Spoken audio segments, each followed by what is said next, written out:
The listening station on Kepler 442b was a lonely place.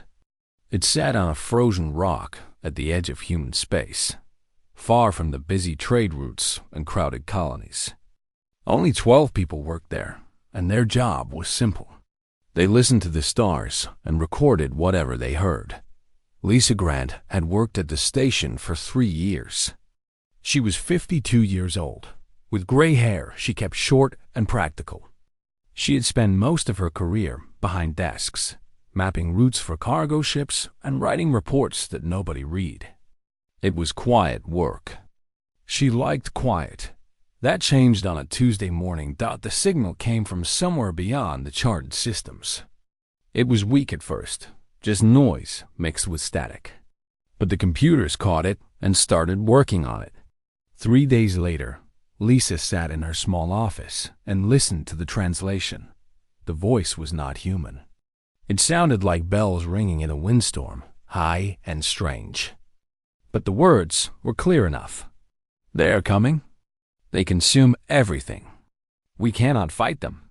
Please, anyone, help us. Lisa played the message again and again.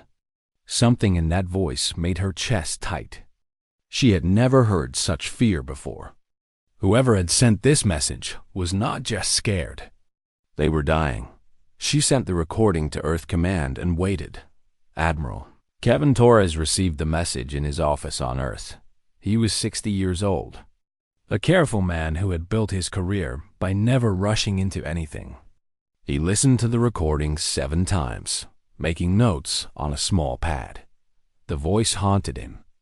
He had commanded ships and led soldiers. He had seen death. But this was different. This was a whole civilization screaming into the void. Hoping someone would hear, he called an emergency meeting of the Coalition Council. The council chamber was a large room with curved walls and soft lighting. Representatives from all the human colonies sat in a wide circle, their faces serious. Torres stood in the center and played the message for them. When it finished, nobody spoke for a long moment. "We do not know who sent this," Torres said. "We do not know where they are, and we do not know what is hunting them." Patricia Webb stood up. She was 71 years old, a thin woman with sharp eyes. She represented the outer colonies, the places farthest from Earth. Her people knew what it meant to be alone and afraid. "Then we find out," she said. The council voted to send a scout ship. The mission was simple. Find the source of the signal. Learn what happened. Report back. Captain Daniel Marsh commanded the Resolute. He was 43 years old, with a calm voice and steady hands. He had never seen real combat. None of his crew had. The Resolute was built for exploration, not war. It carried small weapons meant to scare off pirates. Nothing more. His crew of 43 included Amy Vance, a young woman who studied alien languages. She was 29 years old and had spent her whole career reading old transmissions and writing papers that other scientists ignored. This was her first deep space mission. Roberto Cruz was the chief engineer. He was 58 years old, with thick hands covered in old scars from years of fixing broken machines. He could keep a ship running with nothing but wire and hope. The crew trusted him completely. They followed the signal for 3 weeks, jumping from system to system, getting closer each day. The transmission grew stronger, but it never changed. The same words over and over. A cry for help that nobody had answered. On the 22nd day, they arrived. The planet was small and gray, covered in clouds that glowed faintly in the light of a distant sun. Scans showed cities on the surface, but many of them were dark and cold. Some were still burning.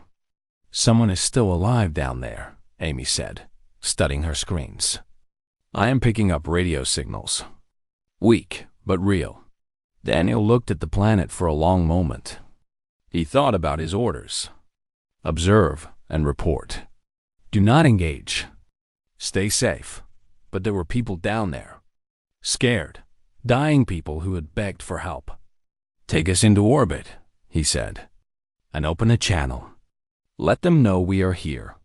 The response came quickly.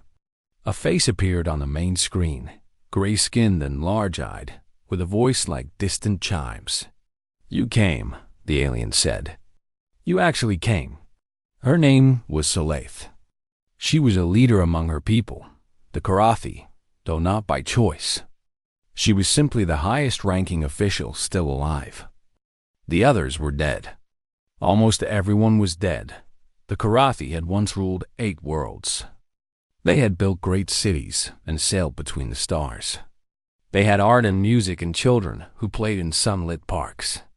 All of that was gone now. The enemy was called the Swarm. Solaith explained it slowly, her voice breaking sometimes. The Swarm had come without warning. They did not talk. They did not make demands. They simply arrived and began feeding. They stripped whole planets bare, taking everything: metal, water, flesh. They did not care what they consumed. They only wanted more. The Karathi had tried to fight. Their weapons did nothing. Their ships were destroyed in minutes. They ran, but the Swarm followed. World after world fell. Billions died. Now only this planet remained. The survivors hid on the ground, waiting for an end that seemed certain. "We sent the message as a final hope," Solaith said. "We did not think anyone would hear. We did not think anyone would care." Daniel looked at his crew. He saw fear in their eyes, but something else too. Something harder. "We heard," he said. "And we care." He sent his report to Earth Command that night. He described what he had seen and what he had learned. He told them about the Swarm and what it had done. He asked for instructions. The reply would take 11 days to arrive. Until then, they would wait and watch. Roberto worked through the night, checking weapons and shields. They were not much, but they were something. Amy sat with Solaith, learning everything she could about the enemy. The more she learned, the more afraid she became. But she kept working. Daniel stood on the bridge and watched the stars. Somewhere out there, something terrible was coming. He did not know if he could stop it. He did not know if anyone could, but he knew one thing for certain. They would try. The signal had been a cry for help. Humanity had heard it. Now they had to decide what to do about it. That decision would change everything. The bunkers beneath the surface of Vareth were cold and dark. The Karathi had built them quickly, digging deep into the rock to hide from the death that fell from the sky. Thousands of survivors huddled in tunnels meant for hundreds. Children cried in the darkness. Old people prayed to gods who did not answer. Amy Vance walked through these tunnels with Solaith at her side.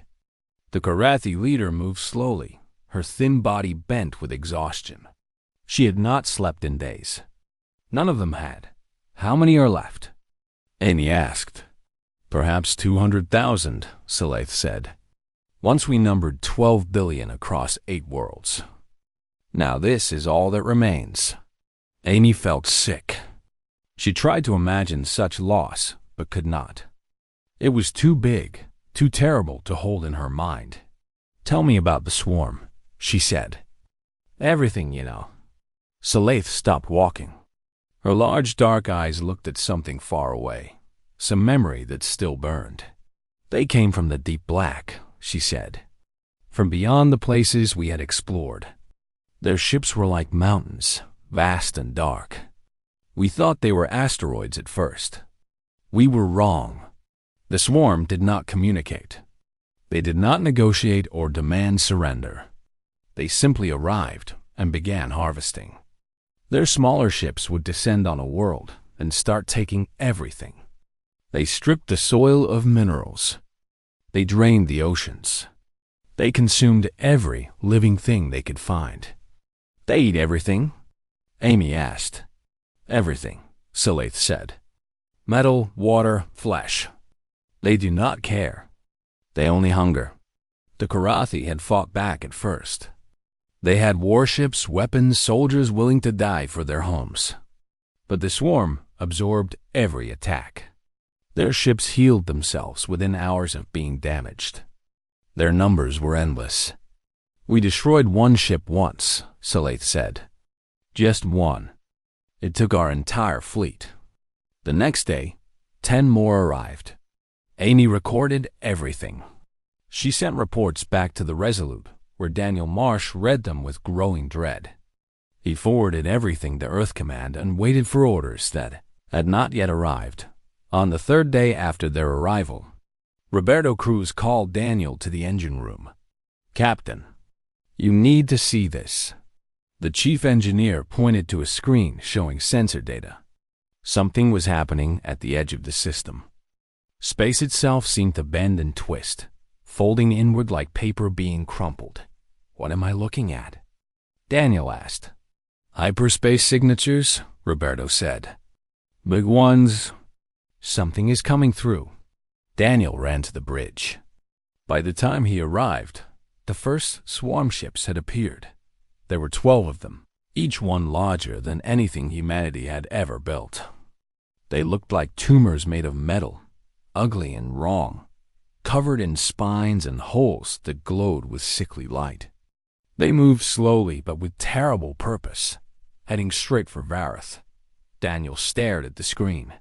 His mouth was dry. His hands were shaking. "Orders, Captain?"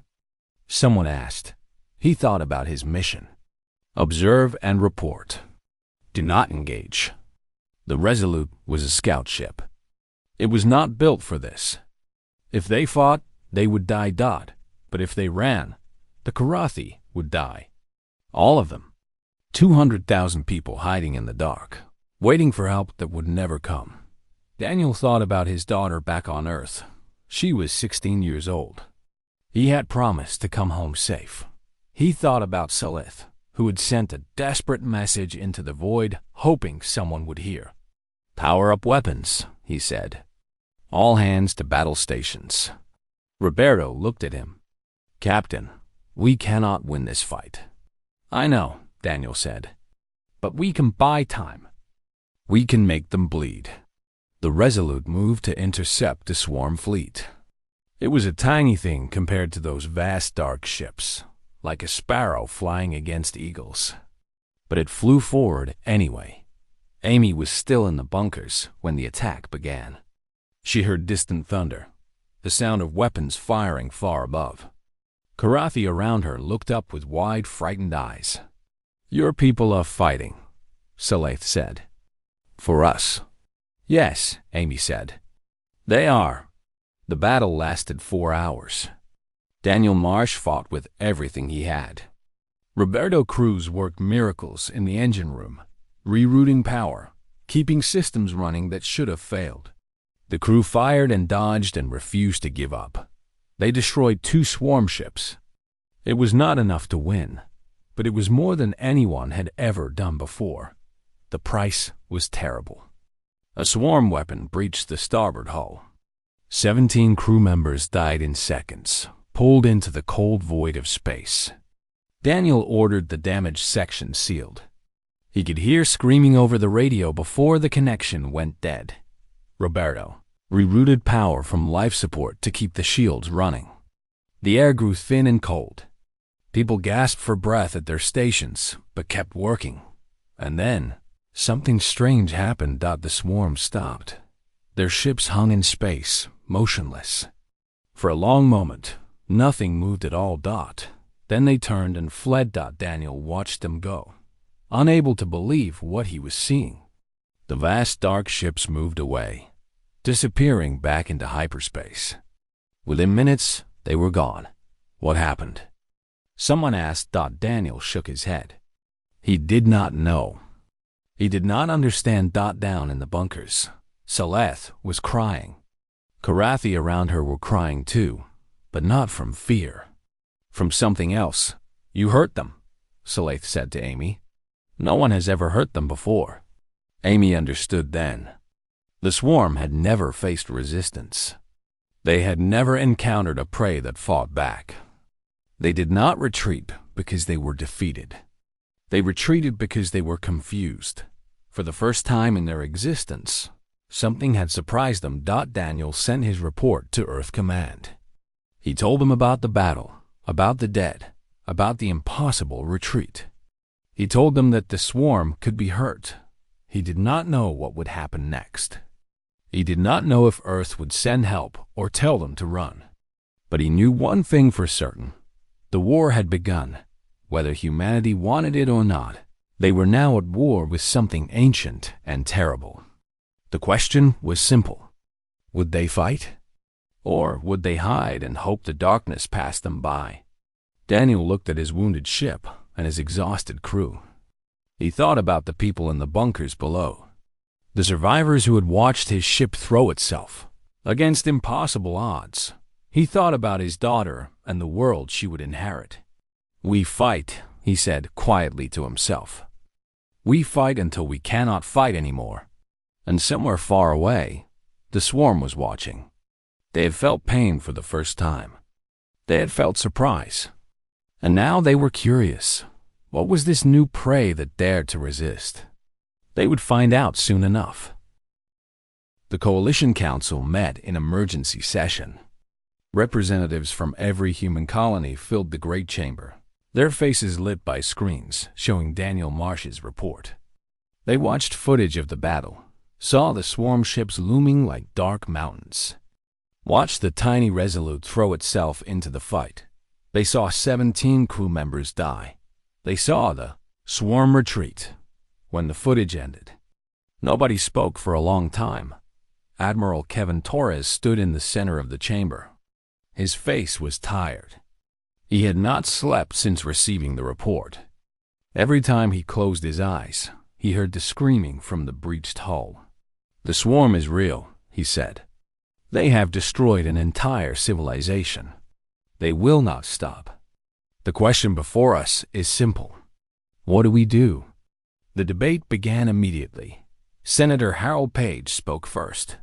He was a thin man with nervous hands, representing the inner colonies closest to Earth. His people were safe, far from the danger. "This is not our war," he said.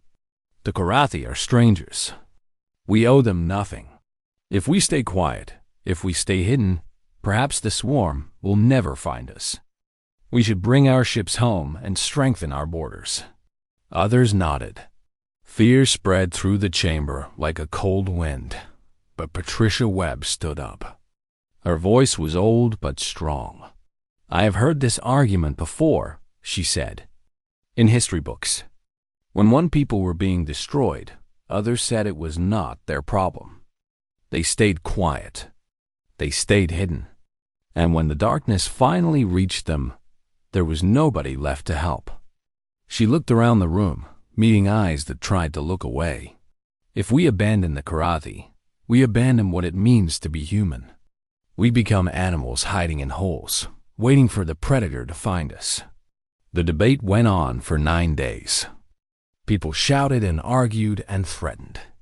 Some wanted to fight. Some wanted to hide. Some did not know what they wanted. Kevin Torres listened to all of it. He thought about his duty, about the lives that would be lost if they went to war. He thought about his oath to protect humanity. On the 8th day, he watched the footage again. Not the battle this time, but something Amy Vance had sent. Video from the bunkers. Karathi children huddled in darkness, too scared to cry. Old people holding each other, waiting to die. A mother singing softly to her baby, trying to give comfort when there was none to give. They were not human. They did not look like humans or sound like humans. But when Kevin looked at that mother and her child, he saw his own daughter. He saw every parent who had ever tried to protect their child from something terrible. "They are people," he said quietly to himself. "Different from us, but still people." On the 9th day, he addressed the council one final time. "I have been a soldier for 40 years, he said. "I have made hard choices. I have sent people to die. I always told myself I did it for good reasons. To protect our way of life." He paused and looked at the screens still showing images from Vareth. But what is our way of life worth if we throw it away the first time it costs us something? What are we protecting if we let innocent people die because helping them is hard? He straightened his shoulders. The swarm will not stop with the Karathi. Creatures like this never stop. Today it is them. Tomorrow it will be us. We can fight now when we have allies, or we can fight later when we are alone. He took a deep breath. I say we fight now. The vote was called. Representatives pressed buttons at their seats. Numbers appeared on a screen overhead. 30-7 in favor. 34 opposed. The United Earth Coalition declared war on the swarm. Everything changed after that. The news spread across human space within hours. People gathered around screens and listened to the announcement. Many were afraid. Some were angry. But others felt something else. Something that had been sleeping for generations. They felt determined. Factories that made farming. Equipment began making weapons. Shipyards that built cargo vessels began building warships. Scientists who studied peaceful things turned their minds to war. Kevin Torres took command of the newly formed First Fleet. His flagship was the Defiance, a battlecruiser carrying weapons powerful enough to crack a small moon. It was the largest warship humanity had ever built, constructed in just 4 months by workers who slept in shifts and never stopped. Lisa Grant left her listening station and joined his crew. She was given command of tactical operations, a job she had never trained for. But she learned fast. Everyone did. I never wanted this, she told Kevin the night before they deployed. None of us did, he replied. But history does not ask what we want. It only asks what we are willing to do. Across human space, people were asking themselves the same question. Young people signed up for military service, more than the recruiters could handle. Old veterans came out of retirement, offering to teach what they knew. Parents looked at their children and decided that some things were worth fighting for. On Vareth, Daniel Marsh and his crew waited. They had been told help was coming, but they did not know when or how much. The swarm had not returned, but everyone knew they would. They were out there somewhere, watching, planning, hungry. Amy Vance spent her days with Salaith, learning everything she could about the enemy. She discovered that the swarm was not mindless. They were controlled by something, a vast intelligence that coordinated their movements across the stars. If that intelligence could be disrupted, the swarm might become confused and vulnerable. She sent her findings to Earth Command. Scientists began working on weapons that might target the hive mind. Roberto Cruz repaired what he could of the Resolute. The ship would never be the same, but it could still fly. It could still fight. 6 months after the Council's vote, the First Fleet arrived at Vareth. 200 warships emerged from hyperspace, more firepower than the Karathi had ever seen. They filled the sky like steel stars.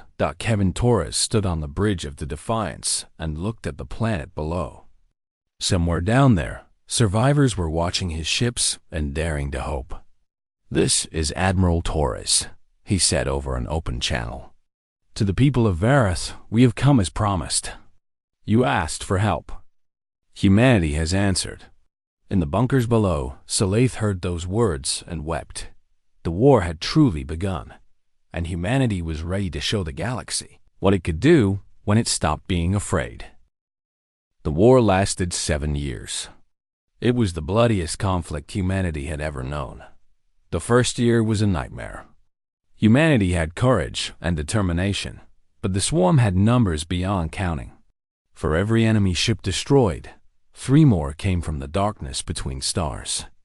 They seemed endless, a tide of hunger that could not be stopped. Human colonies began to fall. Kepler 442b was the first, the same world where Lisa Grant had once listened to the stars. The listening station was destroyed in minutes. The colony that had grown around it died screaming. 30,000 people, gone in a single day. New Madrid fell next. then the mining stations in the outer reaches of the solar system. Each loss brought more fear, more despair. Some people whispered that the war was already lost, that humanity should surrender or flee. Admiral Kevin Torres refused to listen. "We knew this would be hard," he told his officers.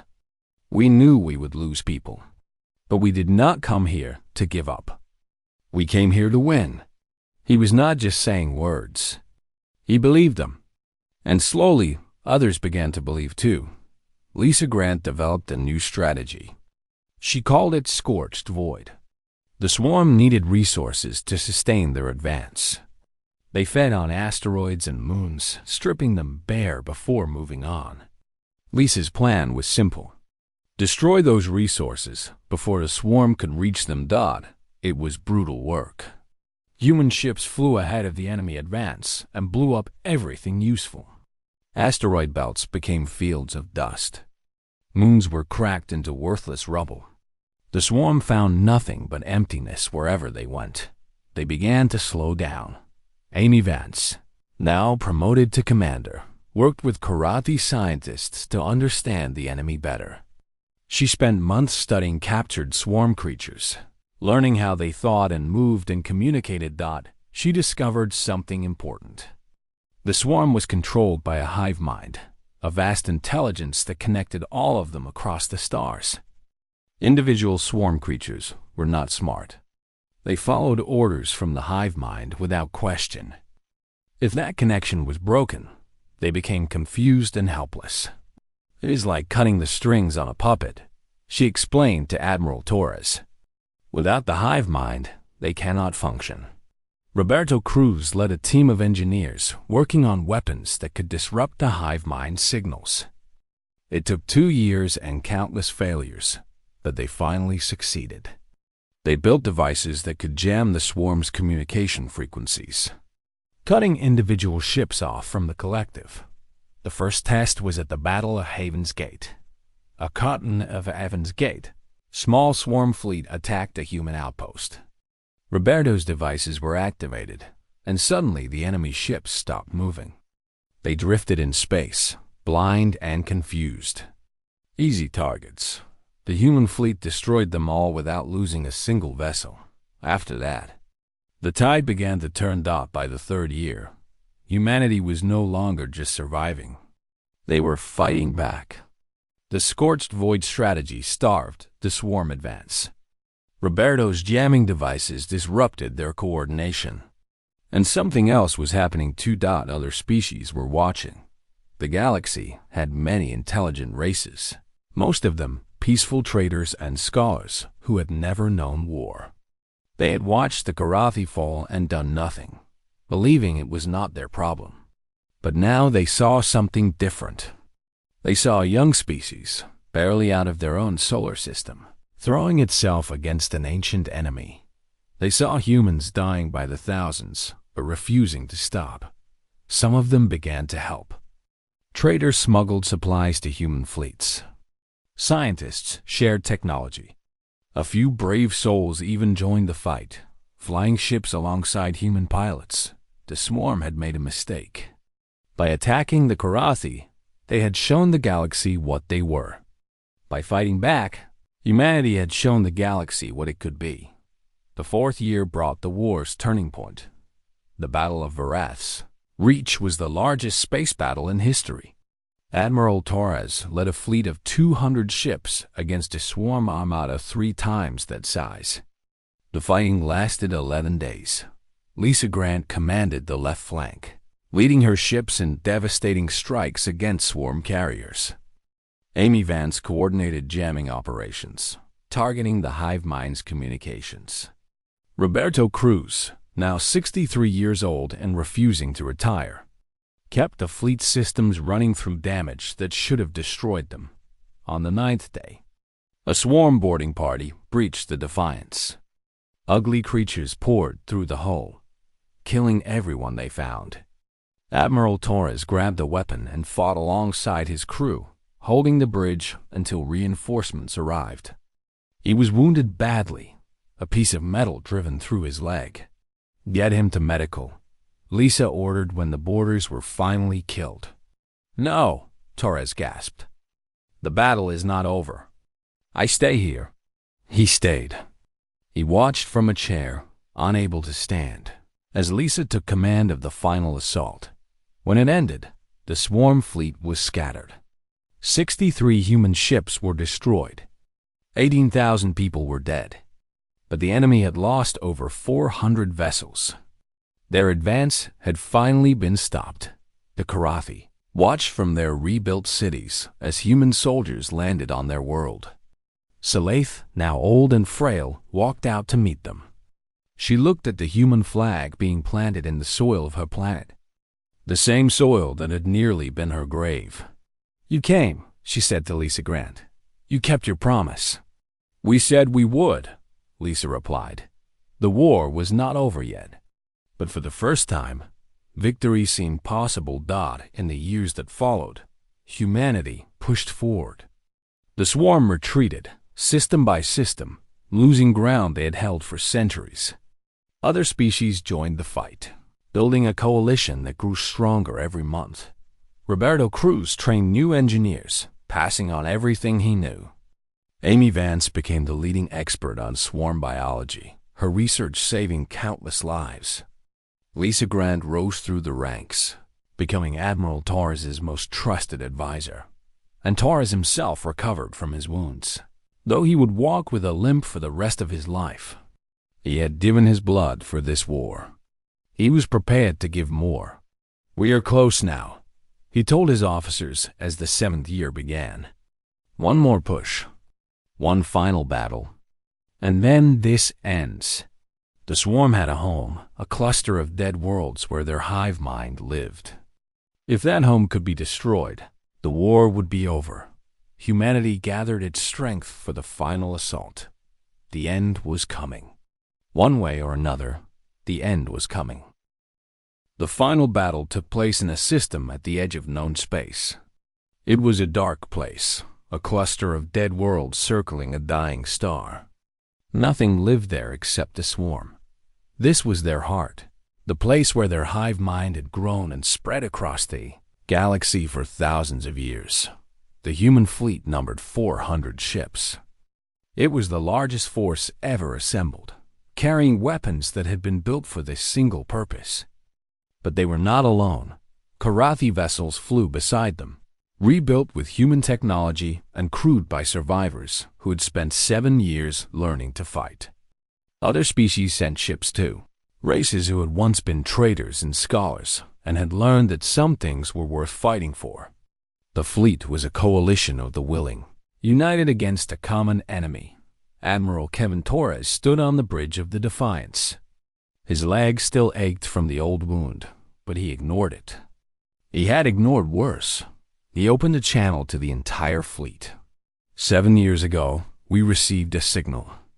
A cry for help from people we had never met, asking us to save them from an enemy we did not understand. He paused, looking at the dark system ahead. Some said we should ignore it. Some said we should hide and hope the danger would pass. But we chose to answer. We chose to fight. Around him, crew members listened. On ships throughout the fleet, soldiers and pilots and engineers listened. Today, we finish what we started. Not for glory, not for conquest, but because when someone asks for help, you help them. That is what it means to be human. He straightened his shoulders. All ships, begin the attack. The battle was brutal from the first moment. The swarm had gathered everything they had to defend their home. Thousands of ships swarmed out from the dead worlds, more than anyone had expected. They crashed against the coalition fleet like a dark wave. Ships died on both sides. Human vessels exploded in flashes of light. Karathi ships were torn apart. The void filled with debris and bodies, but the fleet pushed forward. Lisa Grant commanded the center, leading the charge toward the largest of the dead worlds, where the hive mind was strongest. Her ship took hit after hit, but she kept going. She had lost friends in this war. She had watched colonies burn. She was not going to stop now. Amy Vance commanded the Vigilant, coordinating jamming operations across the fleet. She worked without rest, targeting swarm communications, cutting their ships off from the hive mind one by one. Every time the connection was broken, enemy vessels became confused and vulnerable. She knew this battle would cost everything. She had known it since the beginning. On the 6th hour of the battle, a massive swarm carrier broke through the coalition lines. It was heading straight for the command ships, ready to destroy the fleet's leadership. There was no way to stop it. Amy looked at her screens. She looked at her crew. She thought about everyone who had died to get them this far.